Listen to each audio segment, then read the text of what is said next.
Pernah nggak sih kamu mikir, kok Jepang bisa bangkit secepat itu setelah hancur total di Perang Dunia? Negara kecil, minim sumber daya alam, rawan bencana, biaya hidup tinggi. Tapi sekarang, mereka justru punya salah satu ekonomi terkuat di dunia. Teknologinya maju, pendidikannya top, kulturnya disegani. Dan yang bikin heran, gaya hidup mereka sederhana, nggak neko-neko. Seringkali kita kira sukses itu soal sistem, teknologi, atau dukungan negara. Padahal kalau dilihat lebih dekat, semua itu cuma hasil dari satu hal, bom, kebiasaan kecil yang ditanam terus-menerus. Bukan jurus rahasia, bukan pula strategi canggih, justru hal-hal remeh yang mereka ulang setiap hari. Lama-lama jadi karakter.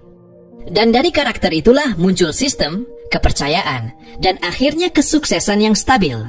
Mungkin itu sebabnya Jepang selalu bikin kagum. Bukan karena sempurna, tapi karena konsisten. Di video ini, kita bahas 7 kebiasaan rahasia orang Jepang. Disebut rahasia, bukan karena disembunyikan, tapi karena sering diremehkan. Padahal kalau diperhatikan, kebiasaan ini bisa ubah cara kamu kerja, berpikir, bahkan hidup. Siap? Kita mulai dari yang pertama. 1. Membersihkan lingkungan sejak kecil. Di Jepang, anak SD udah biasa bersihin kelas sendiri. Namanya osojijikan, waktu bersih-bersih. Tanpa dibayar, tanpa nyuruh petugas. Mereka nyapu, ngepel, buang sampah, bahkan bersihin toilet. Nggak ada yang ngeluh. Karena dari kecil, mereka diajarin bahwa kalau kamu bagian dari suatu tempat, kamu juga bertanggung jawab menjaga kebersihannya. Coba bayangin kalau anak-anak kita tumbuh dengan nilai itu.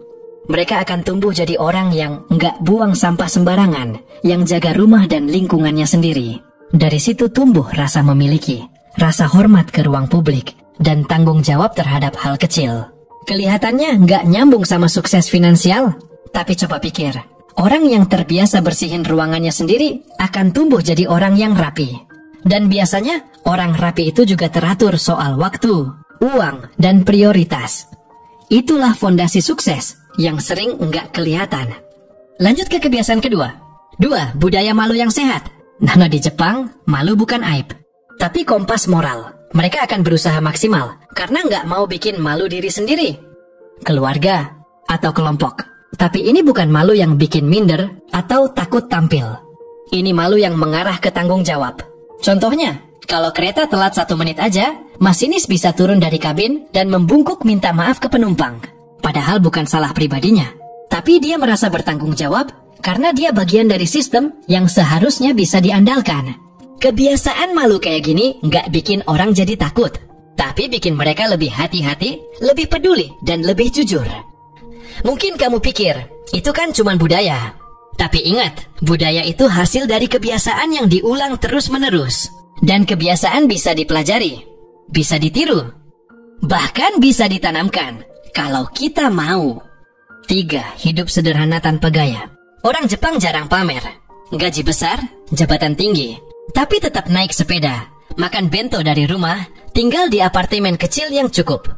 Bukan karena pelit, tapi karena mereka percaya hidup itu soal fungsi, bukan tampilan. Ada istilah danshari, seni menyederhanakan hidup. Mereka nggak beli barang cuma karena tren. Mereka lebih milih 1 barang berkualitas daripada 10 barang murah yang cepat rusak. Dan kalau udah nggak dipakai, ya dilepas. Karena buat mereka, setiap barang punya waktu. Dari sini kita bisa belajar soal kontrol diri. Bahwa nggak semua keinginan harus dipenuhi. Menunda kesenangan untuk masa depan, itu bukan kekalahan. Justru itu tanda kedewasaan. Karena kaya itu bukan soal seberapa banyak kamu punya, tapi seberapa cerdas kamu mengelola. Buat orang Jepang, gaya hidup sederhana bukan tren estetika, tapi strategi jangka panjang. Mereka sadar, pengeluaran yang nggak perlu adalah musuh utama dari kebebasan finansial. 4. Konsistensi kerja keras setiap hari. Kalau ada satu kata yang bisa menggambarkan mentalitas orang Jepang, itu ganbaru. Artinya, lakukan yang terbaik. Terus berusaha, bahkan dalam hal terkecil. Bukan demi dilihat orang, tapi karena itu hal yang benar untuk dilakukan. Di Jepang, kamu bisa lihat pegawai supermarket yang berdiri seharian tetap senyum. Petugas kebersihan tetap menyapu meski hujan. Orang tua pensiunan masih kerja part-time. Bukan karena terpaksa, tapi karena mereka percaya hidup itu tentang kontribusi, sekecil apapun bentuknya. Ini bukan soal kerja Rodi, tapi soal filosofi. Mereka nggak ngejar hasil instan. Mereka tahu hal besar dibangun dari pengulangan kecil yang konsisten. Konsistensi, disiplin, tahan banting. Coba terapkan semangat Gan baru dalam hidup kamu, di kerja, belajar, atau bisnis. Nggak harus kelihatan hasilnya sekarang, tapi kamu hadir, kamu jalanin sebaik mungkin, dan kamu nggak nyerah. Karena di Jepang, yang menang bukan yang paling cepat, tapi yang paling konsisten. Dan dari situ muncul kepercayaan, rezeki datang, peluang terbuka. Karena kadang, orang gagal bukan karena nggak pintar, tapi karena mereka berhenti terlalu cepat. Itulah kenapa mereka punya pepatah, Keizoku wa Chikara Nari. Konsistensi adalah kekuatan. Kalau hari ini kamu mulai sesuatu yang kecil dan terus jalanin tanpa henti, hasilnya mungkin nggak langsung terlihat. Tapi 5 tahun dari sekarang, kamu bakal bersyukur karena dulu kamu nggak berhenti. Dan itulah titik balik. Bukan langkah besar yang bikin perubahan, tapi langkah kecil yang terus dijaga arahnya. Lanjut ke kebiasaan berikutnya. 5. Tepat waktu dan menghargai waktu orang lain. Di Jepang, telat 1 menit aja dianggap nggak sopan. Nggak ada toleransi untuk terlambat. Tapi budaya ini bukan tentang kaku. Justru bikin hidup lebih efisien. Bayangin semua orang datang tepat waktu. Nggak ada waktu yang terbuang. Semua jadi tertib, teratur, dan bisa diandalkan. Karena buat mereka, waktu bukan cuma angka di jam, tapi simbol kepercayaan. Budaya ini ngajarin orang Jepang untuk merencanakan dengan detail, bergerak cepat, dan menghargai ritme.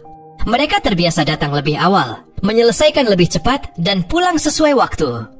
Nggak terburu-buru, tapi juga nggak buang-buang waktu. Dan secara nggak sadar, ini membentuk karakter. Orang yang terbiasa menghargai waktunya sendiri, juga akan menghargai waktu orang lain. Hasilnya, mereka dipercaya, dikasih tanggung jawab lebih, dikasih ruang untuk tumbuh. Waktu itu aset, dan mereka menjaganya seperti menjaga uang. Nah, budaya minta maaf yang memperkuat kepercayaan. Di Jepang, kamu sering lihat orang bilang sumimasen atau gomenasai. Bukan karena mereka lemah, tapi karena mereka tahu minta maaf itu bentuk tanggung jawab. Bentuk keberanian. Kamu pernah lihat masinis kereta yang telat 1 menit aja, lalu turun dan membungkuk minta maaf ke seluruh penumpang? Itu bukan drama, tapi refleksi budaya. Orang Jepang tahu menjaga relasi lebih penting daripada membela ego. Karena ketika kamu minta maaf, kamu sedang menunjukkan bahwa kamu bisa dipercaya. Kamu berani mengakui kesalahan. Dan itu nggak semua orang bisa lakukan. Di tempat kerja, minta maaf bikin masalah cepat selesai. Di bisnis, bikin hubungan jangka panjang tetap sehat. Di keluarga, minta maaf bisa jadi titik balik dari pertengkaran yang melelahkan. Dan semua itu dimulai dari keberanian untuk bilang, saya salah. Mungkin kamu pikir, lah, kalau gue minta maaf terus, nanti gue diinjak-injak dong. Tapi orang Jepang menunjukkan bahwa justru orang yang berani minta maaf adalah orang yang kuat. Karena dia berani jujur, bukan cuma ke orang lain, tapi ke dirinya sendiri. Coba tanya ke diri sendiri, berapa banyak masalah yang sebenarnya bisa selesai lebih cepat kalau kita mau sedikit nurunin ego. Minta maaf itu kecil, tapi dampaknya besar. Bukan cuma memperbaiki situasi, tapi memperkuat kepercayaan. Dan kepercayaan adalah pondasi dari segala bentuk kesuksesan. Jadi, jangan remehkan kekuatan kata maaf. Kadang satu kata itu lebih berdampak daripada 1000 penjelasan.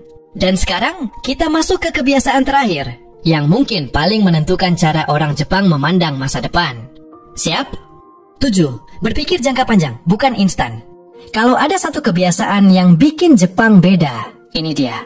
Mereka mikirnya jauh ke depan. Bukan soal hari ini aja, tapi 5, 10, bahkan 50 tahun ke depan. Dalam budaya Jepang, ada konsep kaizen. Artinya, perbaikan terus-menerus. Nggak harus besar, nggak harus instan. Yang penting ada langkah kecil yang dilakukan setiap hari. Mereka percaya, kesempurnaan itu bukan tujuan, tapi proses. Ya, lihat perusahaan-perusahaan Jepang. Toyota misalnya, dikenal dunia bukan karena mobil mewah, tapi karena prosesnya. Semua orang, dari direktur sampai staf paling bawah, diajak nyumbang ide perbaikan setiap hari.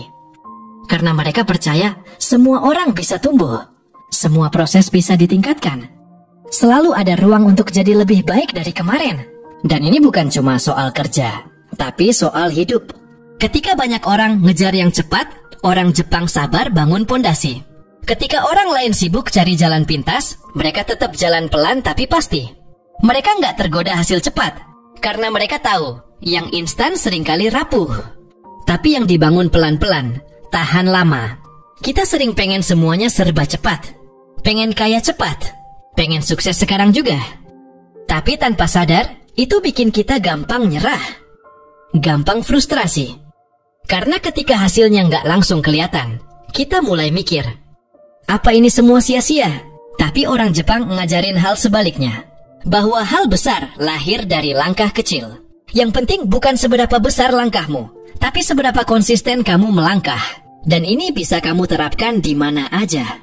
Di kerjaan, di belajar, di keluarga, bahkan di pengelolaan keuangan. Kamu nggak harus langsung mengerti semua. Tapi kalau kamu komitmen untuk terus perbaiki sedikit demi sedikit, hasilnya pasti kerasa. Kaizen bukan cuma filosofi pabrik, tapi filosofi hidup.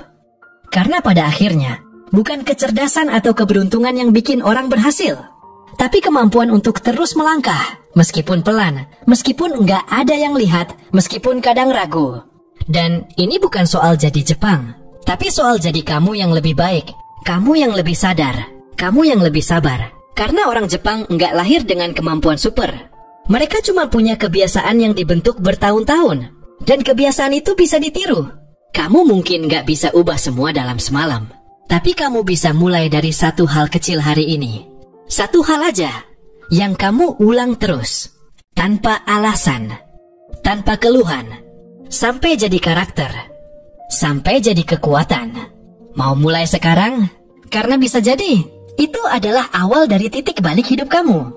Mungkin setelah nonton ini kamu mulai mikir, kalau memang kebiasaan-kebiasaan itu sederhana, kenapa hidup gue belum berubah juga? Dan itu pertanyaan yang wajar, karena yang sering kita anggap kecil justru paling susah dijalani konsisten.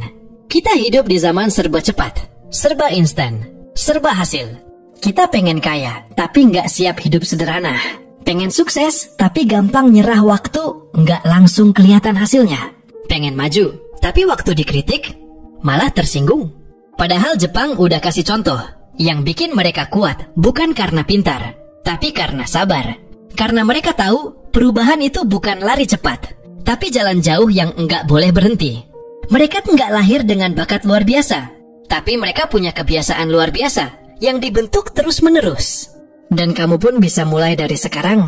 Mungkin kamu tinggal di lingkungan yang nggak disiplin, tempat kerja yang semua orang telat, teman-teman yang sibuk pamer, atau keluarga yang nggak ngerti cara hidup sederhana. Tapi kamu tetap bisa jadi beda. Kamu bisa bersih-bersih tanpa disuruh, datang tepat waktu walau yang lain santai, bilang maaf walau kamu bukan yang sepenuhnya salah, bawa bekal sendiri meski dianggap pelit, atau mulai catat pengeluaranmu hari ini meski belum ada yang peduli. Karena hidupmu bukan perlombaan sama orang lain, tapi proses jadi versi terbaik dari dirimu sendiri. Dan kalau kamu mulai satu kebiasaan kecil hari ini, dan kamu ulang terus tanpa alasan, 5 tahun dari sekarang kamu bakal lihat ke belakang dan bilang, untung waktu itu gue mulai. Karena orang-orang hebat yang kamu lihat sekarang, dulunya juga pemula yang ragu. Bedanya, mereka nggak berhenti. Mereka tetap jalan meski pelan, tetap belajar meski gagal, tetap sabar meski belum kelihatan hasil. Dan kalau video ini bikin kamu mikir ulang soal arah hidupmu, jangan disimpan sendiri. Bagikan ke satu orang yang kamu sayang. Mungkin dia juga lagi butuh titik balik. Karena kamu tahu, kadang hidup berubah cuma dari satu cerita kecil yang datang di waktu yang tepat.